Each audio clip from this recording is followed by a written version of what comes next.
Here I'm reading an article from 1892 titled A Jewish Archbishop.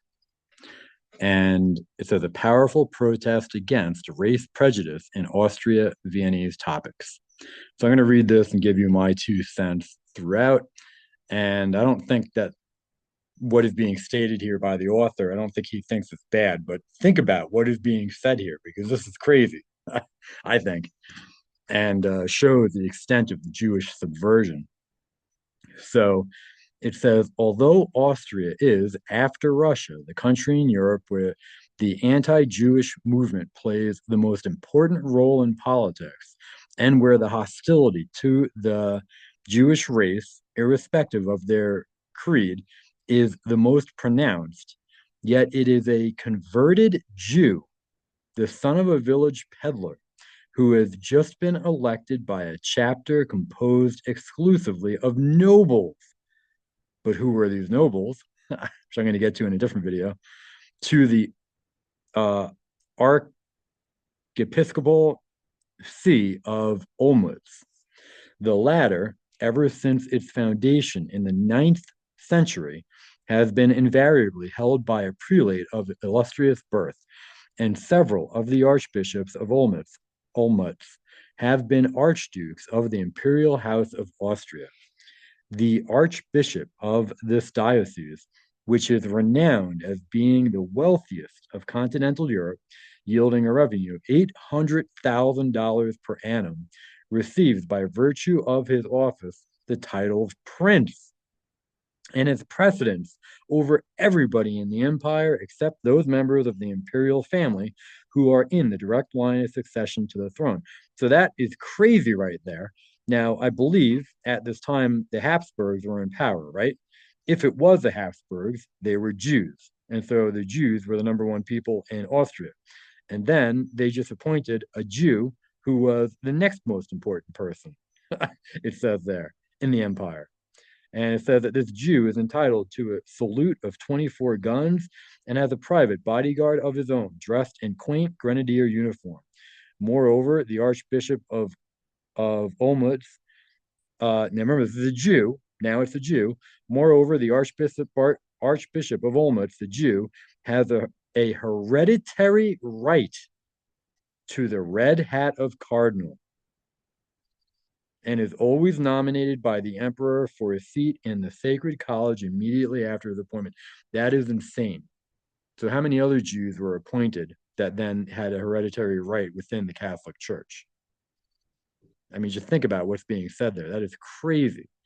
And then he could marry a non-Jew or one of his offspring, and then a generation or two down the road, they can claim, well, that there's no Jews in the Catholic Church, or they would just say, well, he was converted, so he's not really a Jew, he's converted, but he's racially a Jew in the Catholic Church. But it's going to get better at the end of this article. So it says the new archbishop who bears the name of Cohen, which is ridiculous. Doesn't Cohen mean? I could be wrong. I thought that meant rabbi or something like that. But anyway, is a comparatively young man and is not only the most youthful of all the Austrian archbishops, but will also be the youngest of all the cardinals. Brought up and educated as a member of the Jewish faith, really, I should say Jewish race, he became converted to Christianity in his 18th year, and having entered the seminary at Strasnitz, succeeded in attracting the attention of the late Archbishop of Olmutz, a member of the princely house of Furstenberg. So it'd be interesting to look in the house of Furstenberg. Were they legit or were they already married into Jews? By the influence of the latter, he was appointed some years later professor of canon law at the Theological College in Olmutz. So he was a Jew teaching in a theological college. Then created a canon of the chapter of Olmutz and finally nominated director of the chancellery of the Olmutz consistory, in which capacity he managed the large archiepiscopal estate so admirably, that the entire chapter was full of his praise. The chapter of Olmutz, by the by, is the only one in the empire, save that of Salzburg, which enjoys the right of election of its archbishop. In all other cases, the archbishop and bishops are chosen and appointed by the emperor and his government. The choice of Dr. Cohen, the Jew, by the chapter was quite as great a surprise to the emperor and to his government as it has been to the people at large. That is completely insane. I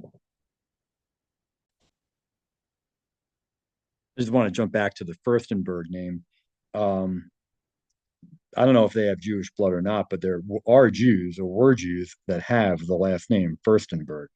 I don't know if they're related to the royal family or the noble family, or technically does all the people with that name come from the royal family. I don't actually know, but there are Jews and were Jews with that name.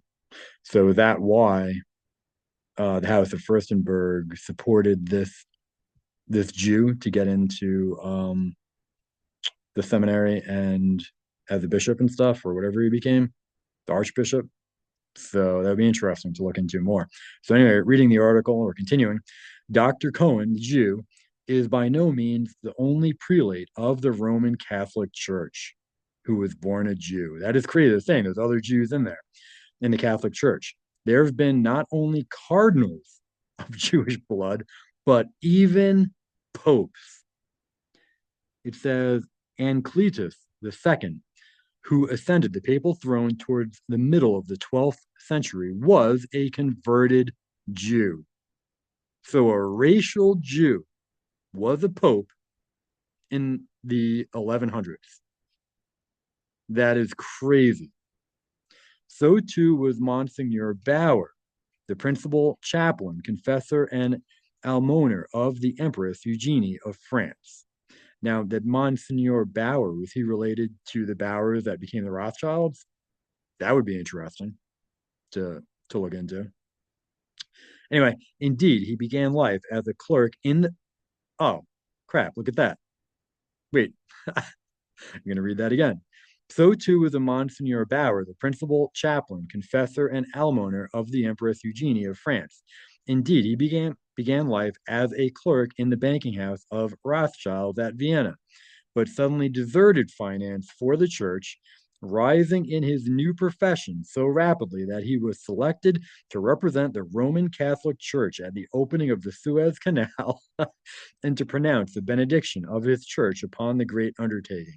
Today, he, the Jew, Bauer, has reverted to the faith of his forefathers, right? He went back to being a Jew, which he always was and has abandoned the ecclesiastical profession in order to become once more a financier. And his present mode of life is quite the reverse of clerical. Holy cow, that is crazy. So he was just a Rothschild plant inside the church. That's literally all he was. He's working for the Rothschild. You think he all of a sudden had a change of heart and wanted to become Christian? Of course not. That is unbelievable. So I'll have to look into that some more. That's really interesting. And I thought the Rothschild's name prior to being the Rothschilds, Red Shield was Bauer. I could be wrong, but if not, was that Bauer actually a relative of the Rothschilds? Maybe a distant?